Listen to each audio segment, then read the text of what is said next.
Hey everyone, welcome back. Are you ready to jump into another deep dive with me today? Definitely, I'm excited for this one. Rich Dad, Poor Dad is a classic, and I know a lot of you have been asking us to cover it. You're right, it's been on our list for a while now, so no more waiting. Let's unpack some of those, shall we say, provocative ideas from Kiyosaki, and as always, figure out what we can actually use in our own financial lives. Sounds good to me. Let's do it. All right, so right off the bat, Kiyosaki throws us a curveball. He questions this whole idea of go to school, get a good job, which, let's face it, is pretty much drilled into us from day one. Yeah, and he does it in a pretty interesting way, right? He contrasts his own father, who was very educated but always struggled financially, with his friend's dad, the rich dad. This rich dad, he was all about business and investing, and, well, he clearly did pretty well for himself. Right, talk about a tale of two dads. And that seems to be the foundation of his whole argument, doesn't it? Questioning those traditional ideas about money and success. Exactly. And one of the first things he tackles is this whole concept of assets versus liabilities. Okay, assets and liabilities. Now that sounds pretty basic, but I have a feeling he's got a different take on it. He does, because he basically says, look, most people think their house or their fancy car, those are assets, but are they really?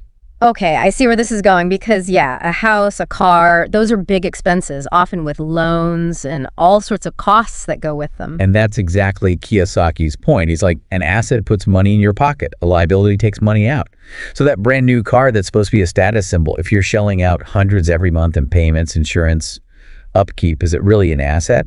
It's more like a fancy hole in your wallet, right? A liability disguised as an asset. Exactly. And he says true wealth, it doesn't come from collecting these so-called assets that are actually draining your bank account. It comes from building a portfolio of things that generate income. So think businesses, rental properties, investments, things that are actually working for you even while you sleep. Right. Passive income, that's the name of the game. It's about flipping the script, having your money work for you instead of the other way around. Okay, that makes sense. But how do we actually do that? It sounds like we need more than just a basic understanding of budgeting here. Yeah, Kiyosaki talks a lot about financial literacy, which he argues is just as important as the traditional education we get in school. So we're talking about really understanding how money works, right? Not just balancing a checkbook, but understanding things like investments, financial statements, the whole 9 yards. You got it. And he uses this really interesting example to drive this point home. It's the story of Ray Kroc and McDonald's. Okay, I'm intrigued. McDonald's, what's that got to do with financial literacy? So Kiyosaki points out that Ray Kroc, he didn't get rich by selling burgers and fries. He got rich by understanding the power of real estate. See, Kroc, he saw the value in owning the land that each franchise sat on. So while everyone else was focused on the food, he was playing a whole different game. Talk about thinking outside the bun.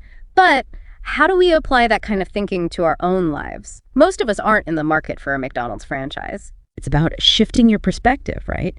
Looking for those opportunities to create passive income streams, even in smaller, more accessible ways. So starting small, but thinking big. Exactly.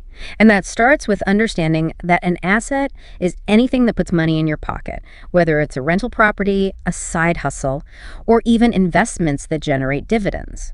The key is to start thinking like an investor. I like it. So it's about changing our mindset. But that can be tough, can't it? I mean, it's easy to get stuck in those old ways of thinking about money. What does Kiyosaki say about that? You're absolutely right. He actually says that one of the biggest obstacles to financial success is, well, us. It's our own fear and cynicism that holds us back. Because fear can really paralyze you, can it? It can make you doubt yourself and your abilities. It sure can. But Kiyosaki encourages us to challenge those fears, to get comfortable with taking calculated risks. He even says, find heroes in the financial world, people who have already achieved what you want to achieve, and study their strategies. So it's like just like an athlete might study their favorite players' techniques, we need to study the greats in finance, right? Learn from the best. Exactly, because knowledge is power. And in the world of money, it can mean the difference between struggling and thriving. That's a great point. Knowledge gives you the confidence to take action, and Kiyosaki seems to be all about taking action. He is. He talks about this one time when he bought a foreclosed house for, get this, $20,000 and then turned around and sold it for $60,000. Wait, a $40,000 profit? Okay, now you've got my attention. Tell me more about this house. It was a different time in the real estate market, for sure. But the lesson still holds true, right? Yeah. Recognize the opportunity when you see it and go for it. So it's not just about getting lucky. It's about being prepared to take action when the time is right. Exactly. And a big part of that is being willing to invest in your financial education, which, of course, Kiyosaki is a big advocate for. He actually talks about this time he spent $500 on a real estate investing course. $500. I can just imagine what some people might think about that. Oh, I know, right? He said his neighbor thought he was crazy. But Kiyosaki's point was, look, knowledge is an investment too. And often a much better one than what we think. Like they say, invest in yourself. But sometimes it's not even about the money, is it? Sometimes it's our own fear that stops us from taking that next step. Oh, absolutely. He talks about how fear, and you know what, cynicism too, can really hold us back. We get stuck in this negative spiral and miss out on those opportunities that are right in front of us. He's all about breaking free from that, isn't he? Pushing past those mental barriers. He really is. He actually encourages readers to find those, what he calls heroes in the financial world. People who've already achieved what you want to achieve and study how they did it. So instead of just wishing you could be as successful as Warren Buffett, figure out how he actually did it. Study his playbook. Yes. Find those financial mentors, study their strategies, and then apply those lessons to your own life. It's like that famous saying, success leaves clues. Exactly. And those clues, they're all around us. We just got to be open to seeing them. Okay, so we've got to be brave. We've got to be willing to learn. But there's also this whole idea of paying yourself first that Kiyosaki talks about. And I'll admit, that one's always been a tough one for me. Yeah, it's definitely easier said than done, especially when you're feeling strapped, right? But Kiyosaki argues that prioritizing your asset column, even when things are tight, it's crucial. He makes this really interesting analogy. He talks about hamsters running on a wheel. Oh, yeah, I love that one. It's such a good visual, isn't it? Yeah. We work and work and work, but we're stuck in this cycle, this rat race, and we never seem to get ahead. And he's saying we need to break free from that, right? Stop running on that hamster wheel and start building something that will actually give us lasting financial security. Right. He talks about resisting that urge to use savings or liquidate assets to pay off, like consumer debt, for example. He's all about that long game, building a solid foundation that will support you in the long run. And part of that, he says, is surrounding yourself with the right people, those who can help you on your financial journey. Exactly. He talks about building a team of trusted advisors, like attorneys, accountants, mentors, people who are not only good at what they do, but who also share your values and understand your goals. So it's like having your own personal board of directors. Exactly. It's about building a network of support.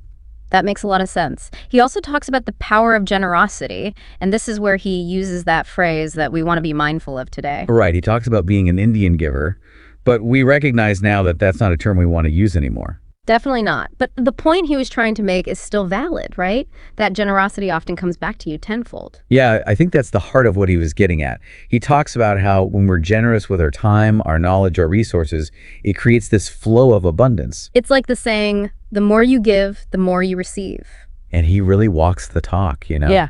He shares stories about how even when he was struggling, he would prioritize giving. Like he'd offer to mentor someone or make a donation to a cause he believed in.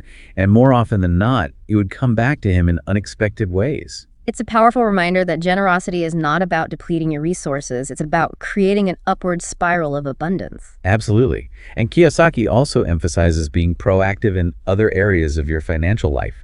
Like he suggests driving around your neighborhood for just 10 minutes a month, just to observe. Drive around your neighborhood. Why? What's the point of that? He's saying be observant. Look for those little changes that might signal a good investment opportunity. Like maybe a for sale sign pops up on a property that wasn't on the market before, or maybe you notice a new business opening up. So don't just wait for opportunities to come to you. Go out and find them. Exactly. He actually shares this great story about a friend of his who was struggling to save for his kids' college fund. I mean, this guy was doing everything right, putting money aside every month, but he was worried about reaching his goal. So Kiyosaki, he gives him this really unconventional piece of advice. Okay, I'm on the edge of my seat. What did he say? He told his friend to take some of that college fund money and invest it in a foreclosed property. Whoa, really? That sounds risky. I mean, that money was earmarked for his kids' education. It does sound risky, right? But Kiyosaki, he saw it as a calculated risk. He knew the market was down, and he believed his friend could use that initial investment to create a snowball effect, to generate even more money for the college fund. And what happened? Did it work? It did. The friend was able to turn that initial investment into a substantial return, way more than he would have earned if he'd just left money sitting in a savings account. See, now that's what I'm talking about. That's thinking outside the box. Exactly. And that's what Kiyosaki's all about.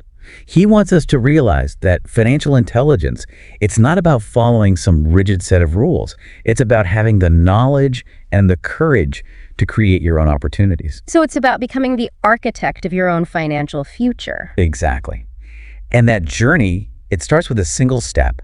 And that's such an important message, isn't it? Because sometimes when we think about financial success, it can feel so overwhelming. Like it's this big, scary mountain that we could never possibly climb. It can feel that way for sure. But the truth is, every journey, no matter how challenging, it starts with a single step. And speaking of journeys, Kiyosaki, he also talks about how finding your path is about more than just financial success, right? It's about finding your purpose, doing work that you're passionate about. Yes. He actually tells this really interesting story about a friend of his who was, on paper, incredibly successful. I mean, this guy had all the money, the status, everything, but he was miserable. Really? Why? What was the problem? Yeah. Really? Why? What was the problem? He hated his job. It made him totally unhappy, but he felt trapped, like he worked so hard to get to that point, but it came at a cost. Kiyosaki uses that story as a warning, right?